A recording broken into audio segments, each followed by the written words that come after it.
A young boy faces a tragic loss. Your mother has died.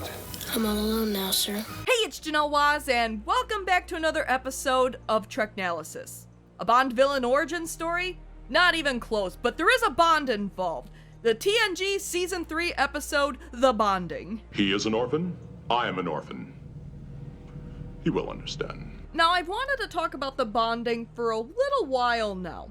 It follows the grieving process of a 12-year-old boy who loses his Starfleet mother on an away mission. It's a great episode, in fact, it's in my top 10, and I like how it handles grief, both in how different people handle it and the importance of going through the grieving process. But something went viral about a week ago that reminded me of the bonding, which is why I want to talk about it today. It's an AI service that's being marketed to recreate loved ones after they die, which was not well received on the internet. And sure, the bonding isn't a cautionary tale about AI, though Star Trek is full of those. You know, because the holodeck is a thing, not to mention data. But the bonding deals with themes of life, death, and even fantasy and reality, which I think are relevant to the conversation. It's Star Trek being relevant once again. So this week, I'll do my usual Treknalysis with an episode I really like, but also get a little topical, which I don't normally do. It's a tale of grief and coming to terms with loss with our favorite TNG characters. This week on Treknalysis, it's The Bonding. Come, Jeremy. Hey, wait, stop, no! On Star Trek, The Next Generation. But before I go further, thanks for checking out my video. Make sure you like and subscribe for more of my Star Trek, video game, and other miscellaneous content. Keep those hailing frequencies open on the other social media sites, and a big thank you to my channel members for supporting the channel. If you'd like to buy me a cup of tea and support my work, consider joining up on my channel. Be great to have you aboard. It's a typical Tuesday on the Enterprise. The away team is exploring some ancient ruins down on a deserted planet, while Picard monitors the situation from the bridge. Which I'm pretty sure everyone on board had to hold him back while the away team beamed down, because beneath that tea-drinking exterior is a bald Indiana Jones. Archaeology has been a hobby of mine since academy days. Meanwhile, Troy senses something's wrong, but doesn't say anything while Data gives the history of the planet. Seriously, she's quiet for a good 15 seconds before... Beam them up, quickly! One dead on arrival. 15 seconds! Seriously, if Troy didn't take 15 seconds to look so concerned, we'd still have a living officer. I swear, whenever her empathic abilities are needed, either they're too vague to be helpful, or she doesn't tell anyone. Deanna, if you sense something, say something! Anyways, one member of the away team has died, Lieutenant Marla Aster, the ship's archaeologist. The away team was exploring ruins left by the Koinonians, an ancient civilization that destroyed themselves after several generations of war, leaving behind hidden explosive devices which Marla accidentally triggered as they were beamed back to the Enterprise. Which again, could have been avoided if Deanna spoke up 15 seconds earlier. Marla Aster leaves behind a 12-year-old son, Jeremy, who lost his father a few years ago and who Picard now has the unfortunate duty of informing that his mother is also gone. Worf, feeling responsible since he led the away team, insists that he goes with Picard and Troy to tell Jeremy. I appreciate your offer, Lieutenant. This is my responsibility. And denied. On the bridge, the news hits Wesley a little hard since he had to go through the same thing when his father died. No, his other father. And for the quick backstory behind this, Picard was Jack Crusher's commanding officer, who he ordered to go on an away mission where he was killed. He delivered the unfortunate news to his friend's wife, Beverly, and their young son, Wesley. And now here's the same thing happening all over again. This is actually a really good scene between Wesley and Riker about this aspect of life in Starfleet and how the families are prepared for stuff like this, but it always comes as a shock anyways. How do you get used to it telling them? You hope you never do. I've always believed that carrying children on a starship is a very questionable policy. As you should, it really is an insane policy. Wesley and the children of the Enterprise become kidnap victims.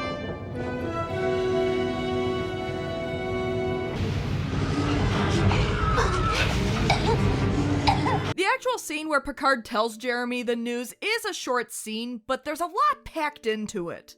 One of the things that stood out to me was how well Jeremy takes the news. He holds it together surprisingly well.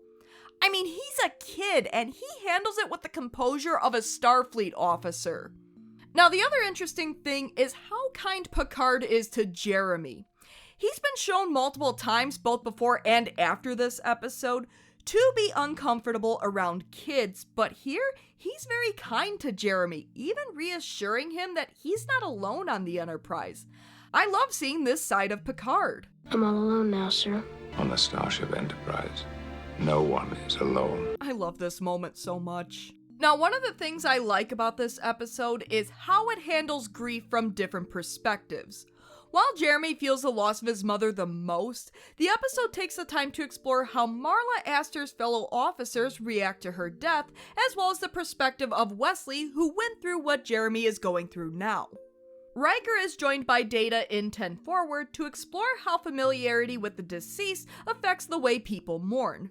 Data asks how well Riker knew Lieutenant Aster, which Riker replies that he didn't know her all that well, and returns the question. But Data replies in an unexpected way. Why do you ask? Well, you just ask me. Data observed that Riker asked Wesley how well he knew Jeremy and wondered if there's a correlation between how well you know someone and how much their death affects you, even observing that this is different from when Tasha Yar, one of the senior officers and friend to both of them, was killed. Riker explains that humans feel loss more keenly when it's a close friend, and Data questions whether the feeling should run as deep no matter who has died. Maybe if we felt any loss as keenly as we felt the death of one close to us, human history would be a lot less bloody. Worf is particularly taking Marla Aster's death hard, having led the away team, wanting to properly honor her, and feeling responsible for Jeremy. And I have to say it, Worf scenes are shot very well, especially this one. Troy, of course, senses great anger in him. Yeah, no Sherlock. And is trying to get him to talk. I cannot seek revenge against an enemy who's turned to dust centuries ago. Even the lines are well written.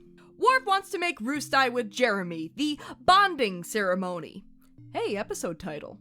Basically, it's a Klingon ceremony where they honor their mothers and become brothers. He is an orphan. I am an orphan. He will understand. Right now, there isn't much he can understand. And denied. Well, at least at the moment. Troy warns him that Jeremy might feel guilty accepting his friendship at the moment, and how he has a lot of anger inside of him. It's okay to keep him company and talk to him, but don't rush anything. Meanwhile, Jeremy is alone in his quarters watching home movies of happier times starring him, his parents, and Captain Patches. Patches! Wait a minute! Why the hell is Jeremy alone right now? I mean, I know he's 12, so it's not like he's gonna burn the ship down by playing with the stove or anything, but the kid just lost his mom. No one is with him right now? I mean, the Enterprise has multiple teachers, probably some childcare experts. Heck, I'm sure Marla had friends on board. No one offered to take Jeremy in? I mean, Troy told Worf to back off, so apparently he's out. Not to mention how he later handles Alexander. Ha! Will you stop doing that, please? Ha! Is Troy even visiting him and talking to him? She's talking to everyone else about him. Is Guinan unavailable, or is it because she works nights? No, let's just leave the grieving 12-year-old who's having trouble processing his emotions alone in his quarters. On the Starship Enterprise, no one is alone. Well, bullshit, because apparently someone is. But at least Worf stops by. We study about Klingons in school. What did they teach you about us? Well, you guys really don't like tribbles. Tribbles? Where? They were once considered mortal enemies of the Klingon Empire. So, it's kind of apparent that Worf stopped by Jeremy's quarters to put feelers out for a little roostai, which Troy told him not to do. Please don't push the issue. Denard. Did they also teach you that every Klingon hopes to die in the line of duty as your mother did? Worf, you're not helping! Meanwhile, Troy's been hitting up Beverly to convince Wesley to talk to Jeremy. I've asked Beverly if we might get Wesley to talk to Jeremy about his father's death. What are you talking about, Counselor? I'm right. I mean... You might have made a good father. You're my dad! Wookie, wookie, wookie! Now, you all know how I'm not a fan of Wesley Crusher. Nevertheless, credit where credit is due. He has some really good moments in this episode. That's how good this episode is if even Wesley has good moments in it. Which is especially important because of the parallels between Jeremy's current situation and what Wesley went through years ago. She was wondering if you might be willing to talk to Jeremy Aster at some point. What for? Ugh. Yeah, don't forget, this is still Wesley here. Okay, before you all get mad at me, I totally understand where he's coming from, even from my own experiences with grief. Jeremy's situation hits pretty close to home, and it's probably tough for him to talk about, even if he's learned to live with it. Heck, right at the start of season 4, Beverly was hesitant to give Wesley a pre-recorded message from Jack because he finally came to terms with what happened. So in that respect, I totally get it. At the same time, as Beverly rightfully points out, Wesley had her, his mother, to help him. Jeremy has no one. Even if it's tough to talk about, at least hang out with the kid and keep him company. Just be there when he needs to vent. Of course, this is Wesley we're talking about here. Maybe Jeremy would be like, nah, it's okay. Okay, for all the crap I'm giving Wes, he does have a really good moment with Beverly here about losing his father and struggling to remember him. I can remember the way Dad looked when he hugged me goodbye, Captain Picard's eyes when he came to tell us. Meanwhile, strange energy readings have been happening on the planet, and Troy senses something very, very vague. I'm sensing a presence on the planet. A presence I've not felt since... Jeremy! Mom? Okay, so either Marla was dead in the Stargate sense of the word, or that's not her. There was a mistake. The important thing is, I'm never going to leave you again. So, Marla wants to take Jeremy to the planet to live in a regular home like they did on Earth. And the whole interaction has this creepy, borderline sinister feel to it that really adds to the suspense. You can tell Jeremy isn't immediately buying it, but is slowly being won over. At that moment, Worf stops by to check on Jeremy and... There's nothing to worry about. I'm going to take care of Jeremy and make him happy. The hell you are! Man, even the Spectres are denying Worf. Meanwhile, Chief O'Brien looks like he wants to transfer to a quiet space station. Maybe somewhere near Bajor where he and his future wife can avoid possessions of any kind. I'm not Keiko. Meanwhile, Picard and Troy arrive to figure out what the hell is going on, while Jeremy is totally cool with beaming down to the planet. And Worf prevents a straight-up kidnapping. Hey, wait, stop, no, wait, stop. Yeah, Jeremy's gonna need a shitload of therapy after this. There's nothing there but dust and rocks. Oh. So, Marla turned their quarters into their house on Earth. Totally normal mom behavior. And she can't understand why everyone's resisting her. Probably because she tried to walk off with a child. Troy tries to get Jeremy to come with her, but Marla pulls out the big guns. Captain Patches! The Bond villain origin story. So, we meet again, Mr. Worf. Allow me to introduce myself. Jeremy has very little incentive to go back with the Enterprise and not go with his mother. She offers him everything. All we can offer is the cold reality of his mother's death. The crew manages to temporarily dispel the illusion, but all that accomplishes is tacking on another year's worth of therapy for Jeremy. And now it's terrorizing Chief O'Brien. They ask you how you are, you just have to say that you're fine. Well, after yet another attempted kidnapping. What is this, 2 or 3 now? Picard steps in, and Marla finally explains why she's going through all this trouble. She's an energy being that once shared the planet with the Koinonians, but because the Koinonians destroyed themselves through endless wars, the energy beings aren't going to tolerate any more suffering from that past, which is why they're trying to give Jeremy his mother back, where she can offer him a life free of pain, suffering, and grief. I can provide him an existence where he will feel no pain, no anguish. Lady, do I have to quote Star Trek V to you? They're the things we carry with us, the things that make us who we are. If we lose them, we lose ourselves. I don't want my pain taken away. I need my pain. Now, as much as Marla is the episode's antagonist, she's not evil. She has good intentions and wants to make up for the mistakes of the past, even if she's going about it the wrong way. On the other hand, the Thasians probably had good intentions with Charlie Evans and, well, I did that to her. She didn't like it. Picard rebuts Marla's arguments while keeping a respectful distance from Jeremy. I would appreciate it if you could keep me from making an ass of myself with children. While he can appreciate her intentions and even concede that Jeremy might be happy with her for a little while, the fact remains that she is not Jeremy's mother, and he can't be happy long-term in an illusion. He has to learn to come to terms with his mother's death, cherish her memory, and live his life the way it should be lived. We are mortal. Our time in this universe is finite. That is one of the truths that all humans must learn. This was the scene I thought of when the AI service Two-Way went viral last week with a video that shows a mother and years later her son talking to an AI version of her mother. I couldn't help but think of Jeremy's opportunity to live in a fantasy world with an image of his mother as opposed to accepting the reality that she's no longer with him. If somebody came along and offered to give you back your mother, father, or husband, would any of us say no so easily? But at the end of the day, that's not Jeremy's mother, in the same way that that's not Grandma on the other side of the screen. It's just an illusion, and I fear that technology like that, no matter the good intentions, will prevent people from grieving properly. What you're offering him is a memory. Something to cherish, not to live in.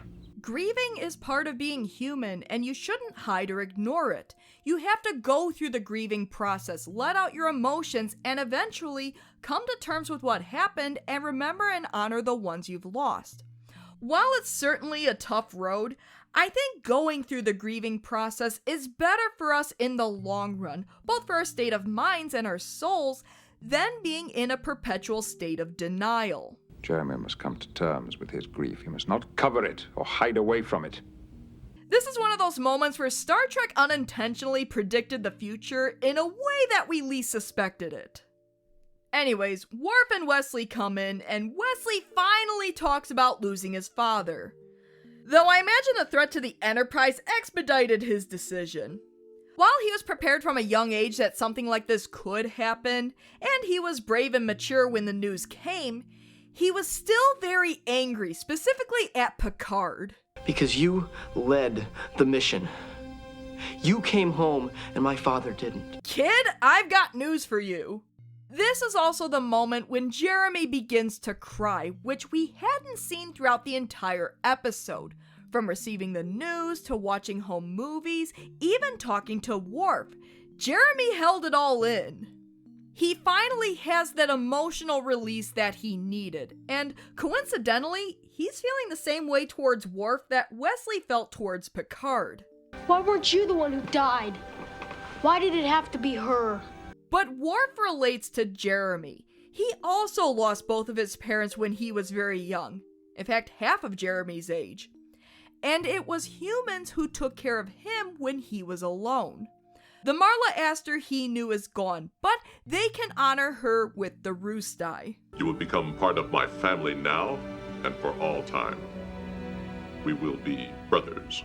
This means that Jeremy entered the House of Martok in DS9, right? Marla seems to understand and leaves Jeremy in the care of the Enterprise crew, and Worf and Jeremy perform the Roostai in, again, another well-shot scene. Jeremy gets a sash, becomes Worf's brother from another mother, and we never see him again. And that was The Bonding, one of my top episodes of TNG for how it handles grief, reality versus fantasy and illusion. Heck, it even ended up being relevant to the conversation around AI. Who could have seen that coming? While the larger themes are about grieving, it's also worth noting that Jeremy really wasn't alone in his grief. Okay, other than being left alone in his quarters. That his mother's death affected others on board, some of who didn't even know her that well, and they were even there for him to help him through his grief. And I think it was because he wasn't alone in his grief that he was able to come to terms with the loss of his mother, ultimately choosing to live in reality instead of a comfortable fantasy. She now only lives here and here. So what did you think about the bonding? Did you love it? Did you hate it? How well do you think it handled grief? Do you agree with my comparison between this episode and some current AI issues, or am I reaching here? And what are some of your favorite tearjerkers in Star Trek? Please leave comments below and discuss.